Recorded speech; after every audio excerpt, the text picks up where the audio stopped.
All right, so this is a CB550.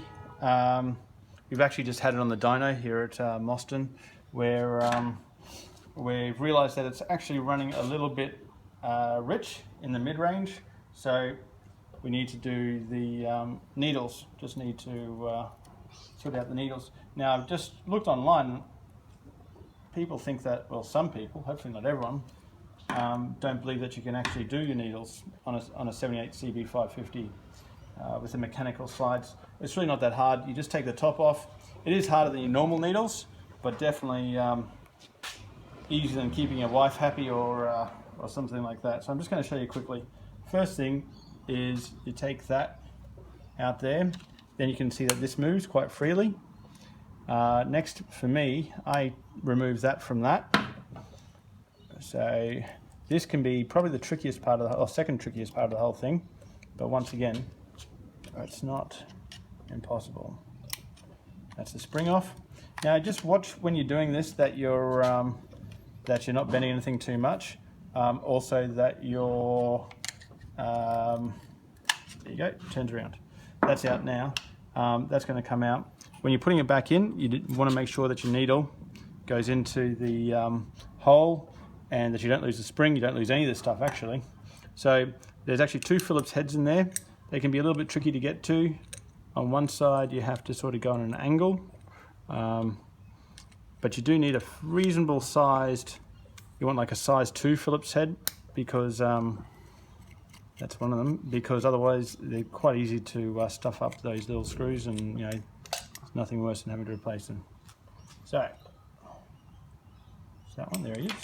He is ready to come out, and that's probably ready to come out too. Give it a bit of a shake. There it is. And now we're going to get the second one. So the second one, I tend to find that I have to go on an angle on the right side. As I said, just watch it, and slight angle, straighten it up, and there she goes. All right, so that's those two screws. As soon as that's clear,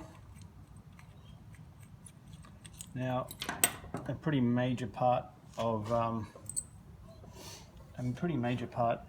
any mechanical work is to watch what you're doing and make sure it goes back exactly the same way. So we're going to do exactly that here. And we're going to do that by hopefully getting this out. Yep, just leaning that up a bit. So let's see how that goes for us. We're going to put it back on the dyno. Make sure she's clipped in properly, which this one is not just yet.